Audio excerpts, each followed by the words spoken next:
Now that it's July and the start of quarter three of 2024, I thought I'd share with you the credit cards I have in my wallet, and there's quite a few of them, more than 15. So let's get started off with the welcome bonus cards that I will have in my wallet. These are the most important cards that I have because I definitely want to make sure I'm hitting the minimum spend and reaching that huge welcome bonus. So card number one is going to be the business gold card. It's just because I got an offer in the mail and it's a really nice one. As you can see, 150,000 points, and it's up from 70,000 points, but the minimum spend is $10,000 in the first 3 months. And if I do get approved for this card, this might be the only one I get all quarter in these 3 months, and so I won't need another welcome bonus card. But my chances of getting approved for this one aren't the best because AMEX has put me in pop-up jail before for a business card, and so they might do the same with this one. So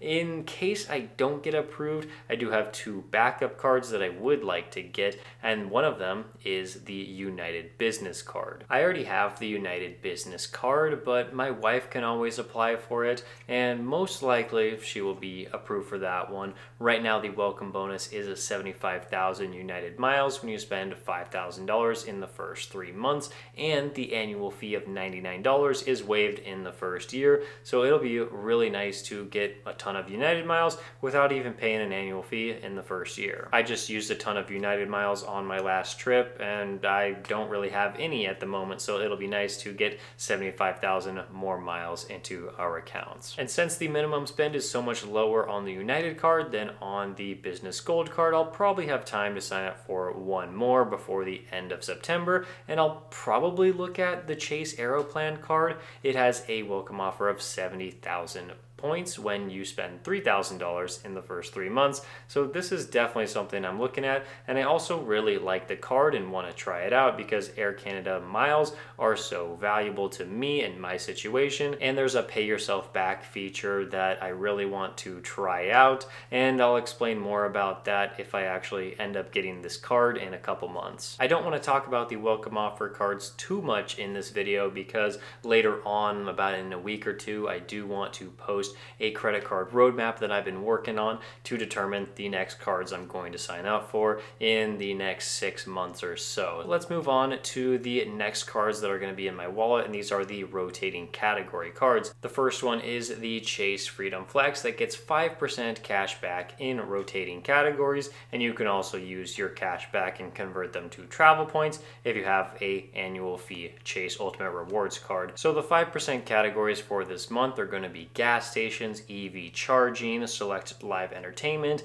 and movie theaters. These categories are pretty solid, especially gas stations. I'm not going to use this card a ton at gas stations or any of the other categories because I am going to be focusing on earning welcome bonuses, but this card, I haven't used it in a few months, and so it'll be nice to use it just a little bit to get a transaction or two in there so that Chase knows that I still want to keep this card open. Rotating category card number 2, well, I'm kind of hiding it because this issuer doesn't like being talked about on YouTube, and so okay, I won't give you free advertising, I guess. But this one right now does have Walmart and grocery stores as a 5% cash back category, and so I've been using this card because I get most of my groceries from Walmart, so I'm gonna get 5% cash back, and I'm again not going to be using this a whole lot when I eventually get my next welcome bonus card, but it's been nice to just use in this first week of July. And 5% cash back on groceries, which is a pretty big expense, that's always really nice. Now we have the spending category cards that I like to keep in my wallet to use for any situation that presents itself. The first one is going to be the Capital One Venture X. This one never leaves my wallet because it gets 2 times Capital One miles on every single purchase. This is so nice in any situation. I'm like, I don't know how this is going to code. I'm just going to earn 2 times Capital One miles because why not? It's just so easy. Don't don't really have to think about it.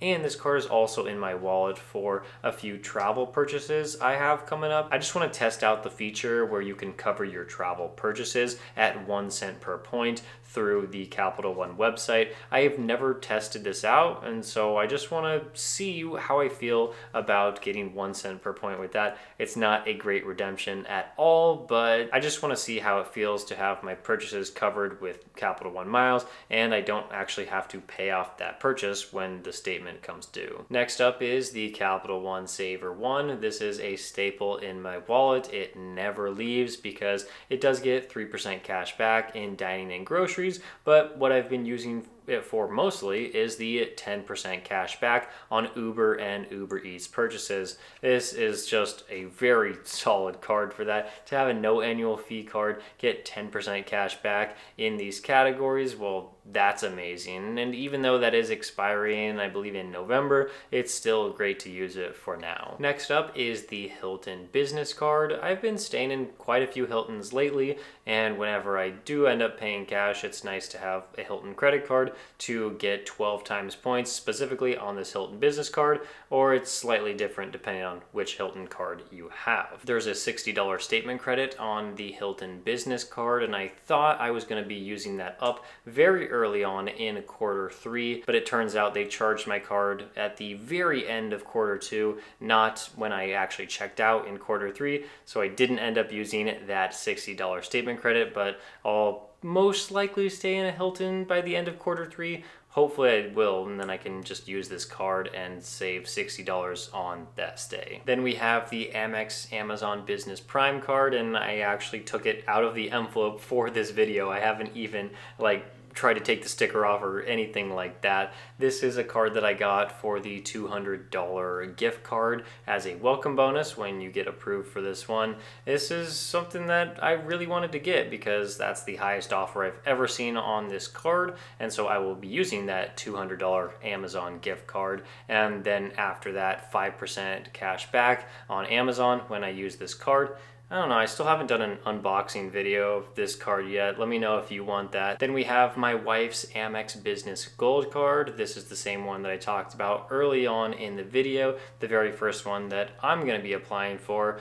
I don't love the business gold, but when you get huge welcome offers, sometimes you just have to apply for one for me and one for my wife. So this is one we're going to be using every single month for the $20 flexible business credit. And in this way, we can use it for Grubhub. Just make a small Grubhub purchase, get $20 credited back to us, and in that way we can save a little bit on the very expensive annual fee. Amex also likes when we put a ton of spend on their cards, so I might just be putting a few purchases here and there on this card in the 4 times points earning categories. That'll probably look like restaurants and gas stations for us, but just a little bit because we still have to hit those welcome offers. And now we can move into the certificate cards or the hotel perk cards, because there are 3 of them. The first one is the Chase Sapphire Preferred. This isn't a hotel card at all, really, but the annual fee did just renew on it, so I got another $50 hotel credit that I can use through the Chase Travel Portal. So I'm gonna have to find some way of using that to get a $50 statement credit to save a little bit on that annual fee. Throughout my travels with my wife, usually we end up staying in a hotel for one night, at least 1 or 2 times during a trip, so I think we shouldn't have a problem using that. Then we have my IHG cards. I have the personal one and the business version of the Premier card. These do have a $99 annual fee, and with them comes a perk of getting an anniversary free night up to 40,000 IHG points. And since I've held these cards for more than a year, I now have 2 free nights I need to book, and hopefully we can find a really nice property that we can stay in for at least 2 nights. And if it's more than 2 nights, well, that's fine because we can just use points for the rest of that stay. Now for the brief category that I like to call status cards, I'm going to be using the Amex Platinum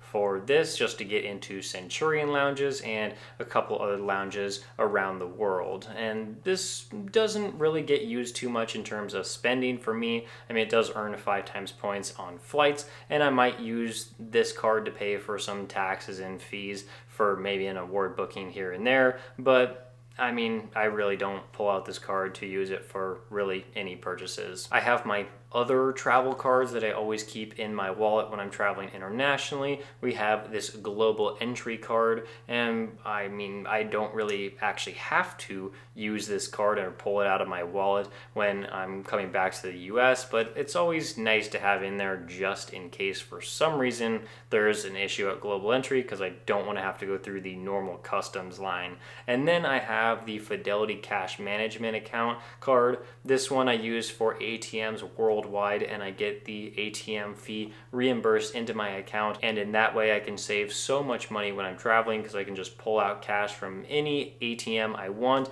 and get the local currency, and I don't have to worry about paying a huge ATM fee. So those are the 15-ish cards in my wallet. There's a little bit more than that, but 15 is a good round number. So let me know in the comments what cards are in your wallet or what welcome bonuses you're working towards. And if you want to apply for a new card, I do have links in my description that'll take you to all the cards I'm mentioning in this video, and even more than that in case you want to apply for any of them. If you used my link, it helps support the channel in a big way, so I'd really appreciate it. So I thank you for watching this video, and I'll see you in the next one.